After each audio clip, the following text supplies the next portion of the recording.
in the last couple of days after the posting of a podcast with the world-renowned and very beloved evolutionary astrologer Steven Forrest, where he made multiple racist remarks. Disappointment, shock, anger, sadness, rage, and turmoil have shaken up this community that at least pretends to be mostly harmonious. I'm not sure that's really the case. I've never been deep inside of it myself. And I can plainly identify my own feelings about it. And I have to say that it was taken down before I could watch it, but I read Chris Brennan's review of the podcast and the remarks that were made. And for me, that's deep disappointment that there's been no accountability or attempt at meaningful repair since these really terrible things were said. And I'm honestly not really sure a true repair attempt would make a difference in how those of us that care about representation, reparation, equality, and dignity for all people would feel, no matter what. And that astrology, like all fields, take responsibility for the decolonization that needs to happen within it, along with the mental health field, medicine, other areas, etc. So I'm not sure how those of us that care about those things would feel no matter what he says now. On a personal and collective level, we can see the archetype of Mercury at the end of Cancer, which will often reveal the beliefs that we still hold that are based on our own childhood conditioning. And that conditioning doesn't exist in a vacuum. When it comes to racism and privilege, it's something every white person grapples with. I don't care what you say, what arguments you want to make. Mercury, as it's exiting the sign of the moon, nurturance, where we feel safe or unsafe, is about to go into the sign Leo, where it will immediately oppose Pluto. And it will be even more of an ego check for all of us to be in a place and in a moment where humility is required and to recognize that anyone, again, with privilege has work to do. Because our perceptions, our beliefs, our words, all Mercury, absolutely have the power to destroy, to harm, to create death, Pluto, as they have for millennia, and they continue to do so today. So before I go into what we all might expect from this Mercury transit of just a couple weeks into Leo, I want to acknowledge my friends and colleagues in the astrological community and beyond that have been harmed, are in shock and in pain and anger at this time. There are a lot of reasons to be hopeful in the weeks that this particular unfolding of events has occurred, and a bit cautious about Mercury's sojourn out of Cancer into Leo from the 9th to the 25th of August, because it's a really strange contradiction. We have kind of all at once the chance to lighten up a little in our thinking. That's Leo ruled by the sun, and to connect to radiance and joy and light and the energy that fuels the ideas we have about our future, and to pursue our creative ideas, those that truly light us up. And I say that because Leo is a very buoyant sign, and it's the archetype of never forgetting how to play. And with Jupiter co-present in Leo, it's like fertilizer, potentially watering all the ideas, all those grand schemes, inventions, and big plans that we might have had as kids. All that has the potential to come back to life now in a very positive way. But on the other side of that coin, we can get lost in our own grandiose, egoic ideas about being invincible, being able to say whatever we want without consequence, and to be unable to see our own dark shadow material, Pluto, Mercury, opposing one another pretty soon into the transit, and immediately by co-presence. It's certainly being felt now. So today we're going to talk about what else to expect and how to use this transit of Mercury into Leo to its greatest, highest potential, and to learn.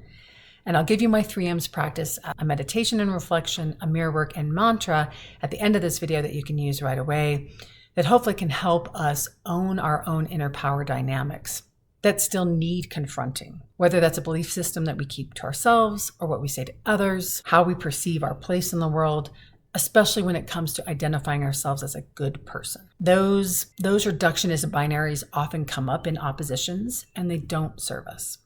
They are very, very rarely true for anyone, and that's the reality, that there's a lot of nuance and gray to all of our psyches, each of our characters and personalities in the world. And Mercury in Leo is going to invite us to come clean about that. Hi, I'm Amy Rose White. I'm an integrative psychotherapist and counseling astrologer, making videos on concrete healing tools that align with the astrological transits. See the link below to all my free resources, including my meditation for unguarding the heart, which is perfect Jupiter and Mercury in Leo, as well as links to book with me for the few spots I have left in August. So the day that Mercury enters Leo on the 9th of August, it immediately opposes the asteroid Juno at 0 degrees of Aquarius and squares Chiron newly in Taurus, also at 0 degrees. So this bakes in the transit of Mercury in Leo to be largely about healing, potentially through that joyful energy, but it requires a choice to be made.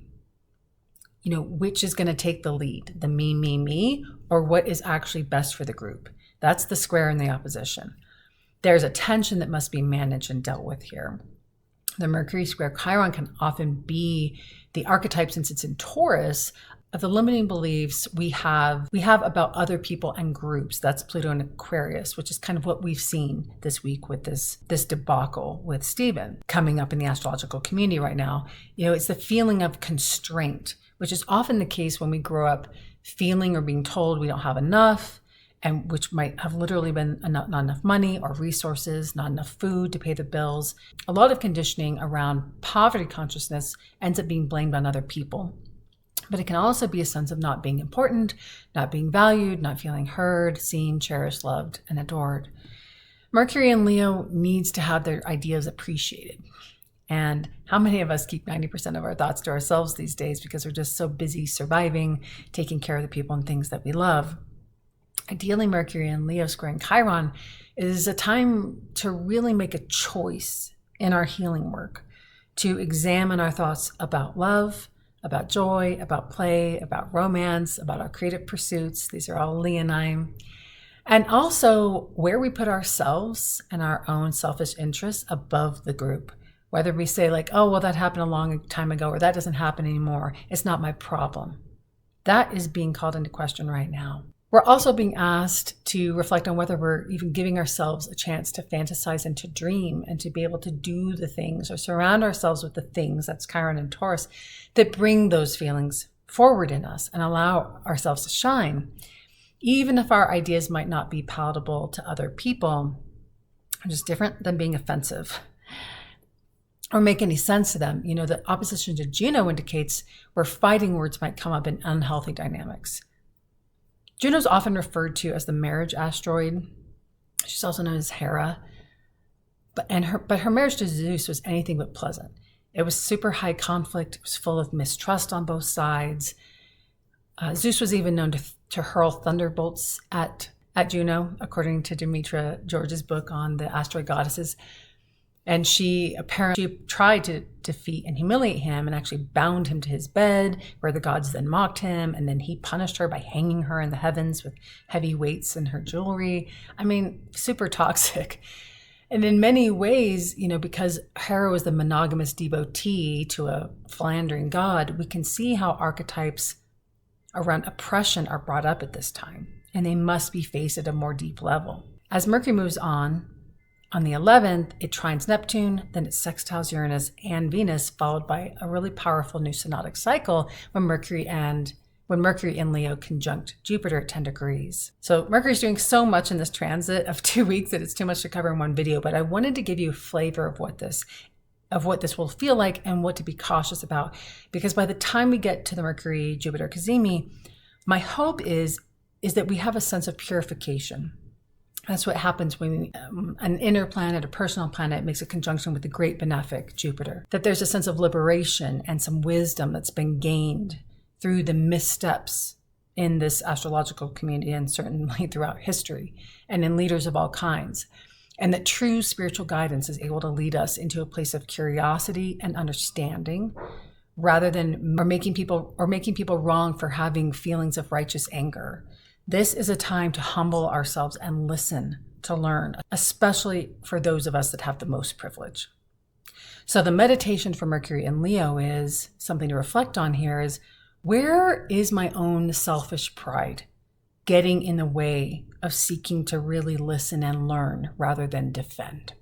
Our mirror work for the transit is, I am worthy of shining my true voice in the world as long as it does not inflict harm on others. And your mantra for the transit is, I am careful with my words and let silence triumph over pride. Thank you so much for being here. Thank you for subscribing, for liking and sharing. I read every single comment. I so love getting to integrate my psychotherapy practice with astrology, largely by virtue of the long-term clients that I've had that are open to that, and by getting to talk about astrology on this channel. I truly appreciate each and every one of you that's reached out to me. If you like this video, you'll like these ones above. And until next time, bye for now.